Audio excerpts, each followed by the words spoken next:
Hello everyone, welcome back to the series of scoring 7 plus bands in IELTS, and I'm Meena, your trainer for today.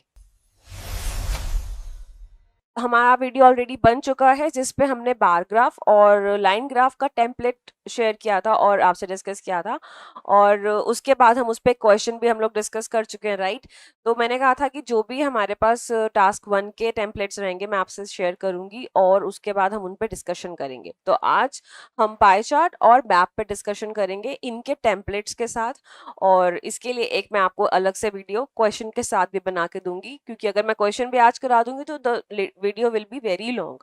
तो हम ऐसा करेंगे कि आज हम पाई चार्ट करेंगे, इसका फॉर्मेट और मैप इसको समझ लेंगे। नेक्स्ट क्लास में हम इनका क्वेश्चन समझ लेंगे, ठीक है, और आंसर कैसे करना है जैसा हमने बार ग्राफ और लाइन ग्राफ के लिए किया था।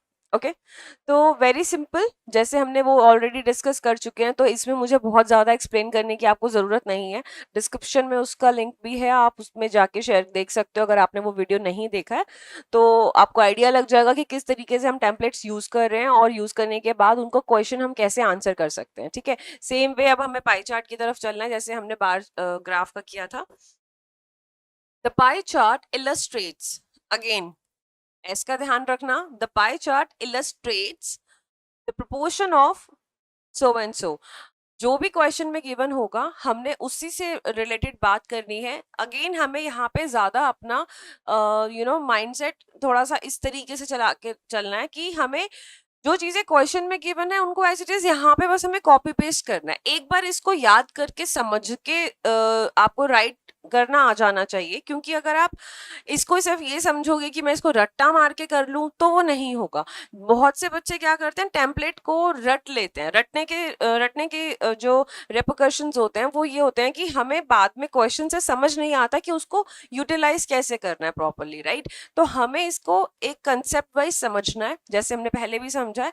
कंसेप्ट अगर हमें हमारे किसी भी चीज के क्लियर होते हैं हमारे, तो हमारे माइंड में क्लैरिटी रहती है और ये पता रहता है कि अगर हम कुछ भी अटेम्प्ट करेंगे, चाहे वो आज हो, कल हो, परसों, 5 साल बाद, तो हम वो कर सकते हैं, राइट? लेकिन अगर हमारे किसी चीज के कंसेप्ट क्लियर नहीं है, हम सिर्फ एक रट्टा मार के उसको याद करके आगे चल रहे हैं, हम कहीं ना कहीं गलती कर देते हैं, ठीक है। और यही रीजन होता है कि टेम्पलेट याद होने के बाद भी स्टूडेंट्स के स्कोर नहीं आते और फिर वो ब्लेम आता है कि टेम्पलेट्स बेकार है। नहीं, टेम्पलेट्स बेकार नहीं है, उसको समझ के याद करने का तरीका शायद गलत हो सकता है, but templates are always helpful because they actually gives us the boost to write the essay sorry, the task 1 properly, ठीक है। तो स्टार्ट करने के लिए इंट्रोडक्शन आएगा हमारे पास। The pie chart illustrates the proportion of so and so. जो भी वहां पे प्रोपोर्शन गिवन होगा, पाई चार्ट गिवन है, डेफिनेटली 2 या 3 गिवन होंगे, कई बार एक भी गिवन होता है। हमें उसके हिसाब से जिस बारे में बात की जा रही है यहाँ पर वो लिखना है। ये मैं नेक्स्ट सेशन में क्वेश्चन के हेल्प से भी आपको समझाऊंगी। Next, overview. Overall so and so made up the largest percentage. अब डेफिनेटली जब भी हम ग्राफिकल रिप्रेजेंटेशंस की बात करते हैं या हम ग्राफ की बात करते हैं, ये सब चीजें हमारी स्टैट से रिलेटेड हैं, चाहे वो बार ग्राफ हो, लाइन ग्राफ, पाई चार्ट, ये तीनों चीजें। तो इनमें डेफिनेटली कुछ ना कुछ स्टैट्स गिवन होगा हमें कि ये परसेंटेज है, ये हाईएस्ट रहा, ये लोएस्ट रहा। तो मैं हमेशा जैसे बताती हूँ कि ओवरव्यू हमेशा हम स्टार्ट करेंगे जो भी चीजें हमारी मैक्सिमम रही हैं और मिनिमम रही हैं, ठीक है। तो overall so and so made up the largest percentage. तो यहाँ पे जो सबसे ज्यादा परसेंटेज हाईएस्ट रही होगी, सबसे ज्यादा परसेंटेज जिसकी है, यहाँ पे हम वो लिखेंगे। While so and so things accounted for the smallest share. तो ओवरव्यू में हमेशा हमें यही करना है कि सबसे ज्यादा चीज और सबसे कम जो परसेंटेज रही, हमें यहाँ पर वो मेंशन करना है। हमने जैसे मैंने आपको एक लास्ट सेशन में एक बताया था कनेक्टिंग वर्ड्स जहाँ यूज करना समझाया था, उसमें मैंने बोला था कनेक्टिंग वर्ड्स यूज करके अपने सेंटेंस को एक वेटेज दे सकते हो, ठीक है। तो यहाँ पे जैसे मैंने वाइल यूज किया, एडिशनली यूज किया, और अगर मैं इधर भी बात करूं तो यहाँ पे मोर ओवर है, इस पे भी डिटेल में आएंगे, मोर ओवर यूज किया, हाउएवर। तो इससे क्या होता है, एक आपके राइटिंग टास्क की वेटेज बढ़ जाती है, ठीक है। तो उससे ये समझ में आता है कि the sentence is already in a flow और आप उसको कनेक्ट करके आगे लिंक कर रहे हो, ठीक है। तभी हम ये वर्ड्स यूज कर रहे हैं। So while this thing accounted for the smallest share. Next चलते हैं बॉडी 1 पे। अब हमने यहाँ पे तो सबसे हाईएस्ट और लोएस्ट बता दिया, अब उसके अलावा बाकी चीजें जो होंगी वो हम बॉडी 1 और बॉडी 2 में बताते हैं इन डिटेल। कॉमा जो भी चीजें आपके परसेंटेज आपने कैलकुलेट करके रखी है वहां पे कि हाँ उनका कंपैरिजन गिवन है, this thing constituted of so and so percentage. Suppose हमने ऐसे एग्जाम्पल लिया था पैराग्राफ के लिए भी, शुगर इनटेक या जो ब्रेकफास्ट में कितना शुगर इनटेक है, कार्ब्स इनटेक है, उसी को लेके चलते हैं in detail. Sugar constituted of so and so percentage, whereas carbs represented so and so percentages. ठीक है, तो यहाँ पे दो चीजें ले ली हमने, sugar and carbs. Additionally protein and, हमने यहाँ प्रोटीन ले लिया, and salt contributed nearly similar proportions. हो सकता है प्रोटीन और सॉल्ट का कुछ रेशो वैसा सा रहे, लेकिन सॉल्ट का सॉरी नहीं हो सकता, जो भी हमारे क्वेश्चन में भी आता है generally. It is a very common question कि जो वो कितना ब्रेकफास्ट में टेक रहता है, वो सब चीज़ें आपको भी पता होगा if you have practised IELTS modules, तो आपको पता होगा। एडिशनली यहाँ पर हम जो भी दो चीज़ों का कंपैरिजन कर रहे हैं, that should be the similar ones, जिनका सिमिलर रहा। यहाँ पर तो हमने क्या बताया कि किसका कितना परसेंटेज रहा था, अब उसमें से कुछ चीज़ें रह भी गई होंगी। सपोज हमने यहाँ पे शुगर एंड कार्ब्स बता दिया, अब मान लेते हैं हमें उसके बारे में लंच एंड डिनर का भी इनटेक बताना, तो हम यहाँ पे वो चीज भी मेंशन कर सकते हैं, या जो भी हमारा न्यूट्रिएंट्स रह गए हैं उसको हम यहाँ पर मेंशन करेंगे।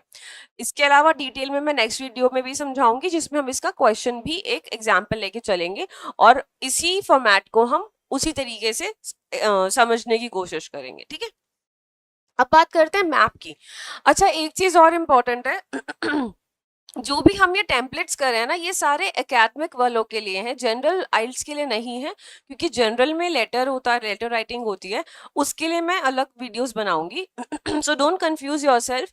अगर आप जनरल के लिए अटेम्प्ट कर रहे हो तो ये सारी वीडियोस आपके लिए नहीं है, आप इसको अपनी नॉलेज के लिए समझ सकते हो, but the videos will be made on letter writing आगे के सेशंस में। ठीक है, अब बात करते हैं मैप की। मैप में बहुत सारे स्टूडेंट्स कंफ्यूज होते हैं। यहाँ तक तो जो हमने बात करी लाइन ग्राफ, बार चार्ट और ये पाई चार्ट हमारा बार ग्राफ के साथ, ये तो एक तरह से कॉमन क्वेश्चंस है। इन तीनों में ही बस डिफरेंट फॉर्मेट में आपको चीजें गिवन है, किसी में बार गिवन है, किसी में लाइन, किसी में पाई। अच्छा, पाई चार्ट भी बता देती हूँ कुछ स्टूडेंट्स को अगर वो कंफ्यूजन ना रहे। पाई चार्ट हमारा इस तरीके से होता है कुछ, है ना, यहाँ पे रेशो बताई है, यहाँ पे ये तो इस तरीके से हमारा पाई चार्ट होता है। ये एक भी गिवन हो सकता है, दो भी गिवन हो सकते हैं, तीन भी गिवन हो सकते हैं। ठीक है, तो ये हमारा ये सारा कुछ हमारा एक स्टैट्स की फॉर्म में गिवन होता है। अब वहां से तो चीजें सिमिलर लगती हैं कि ठीक है, एक समझ लिया तो बाकी तीनों भी इजीली हो जाएंगे, लेकिन मैप में और प्रोसेस डायग्राम जहां पर आता है, ये दोनों चीजें थोड़ा स्टूडेंट्स के लिए कंफ्यूजिंग रहती हैं कि किस तरीके से इन्हें अटेम्प्ट करना है। तो मैप को अगर आपने इस तरीके से समझ लिया जो मैं आपको अभी समझाने वाली हूँ, आई कैन गारंटी आपको उसके बाद कोई भी मैप का क्वेश्चन आ जाए आप उसको इजीली अटेम्प्ट कर पाओगे। क्योंकि कई बार स्टूडेंट्स क्या करते हैं कि मैंने देखा जब चेक करती हूँ आंसर्स, तो उसमें एक ही जगह के बारे में, सपोज अगर एक मैप गिवन है तो उसमें पॉइंट ए के बारे में इतना डिस्क्राइब कर देते हैं कि पॉइंट बी पे आते आते उनका वर्ड लिमिट ही क्रॉस होने वाली होती है। तो आपको इस तरीके से लिखना है कि आपकी वर्ड लिमिट भी क्रॉस ना हो, और जितने भी वहां पर एरियाज गिवन है, ए पॉइंट, बी, सी, डी, ई तक अगर गिवन है तो आप ई तक उसे मेंशन करो। वो बहुत बड़ा ड्रॉबैक है स्टूडेंट्स का, लिखना अच्छा शुरू करते हैं, ए पॉइंट से अच्छा स्टार्ट करते हैं, बट वो ई तक पहुंच ही नहीं पाते। तो वो हमें सारे ही पॉइंट्स कवर करने if a map is given, तो दिस इज वेरी इंपॉर्टेंट। ठीक है, अब बात करते हैं इंट्रोडक्शन की। द मैप शोज, अब देखो अगेन मैंने वो जो एस वाला पॉइंट बताया था, द पाई चार्ट इलस्ट्रेट्स, यहाँ पर क्या है, द मैप्स, क्योंकि यहाँ पर दो मैप्स गिवन हो सकते हैं आपको, एक भी हो सकता है, दो भी हो सकते हैं, तो उस सिनेरियो में यहाँ पर मैप्स आ गया, तो यहाँ पे क्या लिखेंगे, show the maps show the changes that took place in this, between this and this. अगर हमें यहाँ पर क्या लिखना, टुक प्लेस इन, उस प्लेस का नाम, फिर बिटवीन, बिटवीन के बाद हम दोनों चीजें मेंशन करेंगे। अगर मानो हमने प्लेस लिखना है, मानते हैं पार्क के बारे में बात हो रही है, तो यहाँ पे हम लिखेंगे पार्क, उसके बाद बिटवीन, अगर वहां पे ईयर गिवन है तो सपोज 2016 टू 2026। ठीक है, इस तरीके से हम जो ईयर्स गिवन है या हमें प्लेसेस गिवन है तो वो यहाँ पर मेंशन करेंगे, लेकिन अगर जहाँ पे मतलब कंपैरिजन करना है, डिफरेंसेस बताने हैं, वो दोनों चीजें यहाँ पर, और यहाँ पर वो पर्टिकुलर पॉइंट जिसके बारे में बात हो रही है। ठीक है, overview, overall the area underwent significant changes including so and सो। अब हमने ये बता दिया कि it underwent significant changes, in changes को किया गया है including so and so things. अगर हमने वहां पर एक कुछ सिग्निफिकेंट चेंज दिख रहा है, सपोज अगर पार्क में पहले फाउंटेन्स नहीं थे, अब फाउंटेन्स लग गए हैं, तो वो चीज हमने यहाँ मेंशन करनी है। The change that is clearly visible, जो सबसे बड़ा चेंज दिख रहा होगा वो आपको सबसे पहले मेंशन करना है यहाँ पे। ठीक है, उसके बाद आते हैं बॉडी 1 पे। अब बाकी की डिटेल्स भी मेंशन करेंगे। अगेन जैसे ओवरव्यू में हम इसमें करते हैं, जिसकी हाईएस्ट परसेंटेज और लोवेस्ट रहती है उसको हम ओवरव्यू में लिखते हैं, और बॉडी 1 एंड बॉडी 2 में बाकी की डिटेलिंग सेम वे हमने मैप में भी करना है कि हमने ओवरव्यू में लिखना है जो सबसे बड़ा चेंज है, उसके बाद हमने बॉडी 1 और बॉडी 2 में डिटेलिंग पर आना है। Initially there was this thing located in this place. Suppose यहाँ पर एक फ्लावर प्लांट था, सपोज एक प्लांट ले लेते हैं, वो लोकेटेड था इन पॉइंट ए। ठीक है, initially there was plant located in A, however in the later map it was replaced by D. ठीक है, और अगर प्लेस नहीं रिप्लेस हुआ, कोई वो जो प्लांट था वो रिप्लेस हुआ है, तो हम यहाँ पे प्लांट की जगह, यहाँ पर ध्यान से समझना, फिर से बता रही हूँ, however in the later map it was replaced by. Replaced by का मतलब है कि वो किस चीज से रिप्लेस हुआ है। कई बच्चे बाय में, टू में और फ्रॉम में बहुत कंफ्यूज हो जाते हैं, इस चीज को कंफ्यूजन में मत लेकर आना। If it is given replaced by, तो आपने वो चीज लिखनी है जो वहां पर उस चीज के बदले आ गई है। ठीक है, वो नहीं लिखनी कि दोनों चीजें ही लिख दो। ठीक है, अब जैसे यहाँ पर बात हो रही थी इट वॉज रिप्लेस्ड बाय, अब यहाँ पे चीज की बात हो रही है, पॉइंट लोकेशन की नहीं हो रही, तो यहाँ पे ए और डी लोकेशन है, तो हमें यहाँ पे डी नहीं लिखना। हमें यहाँ पे अगर प्लांट की जगह सपोज कर लेते हैं उन्होंने फाउंटेन लगा दिया है, तो हम यहाँ पे फाउंटेन लिख देंगे।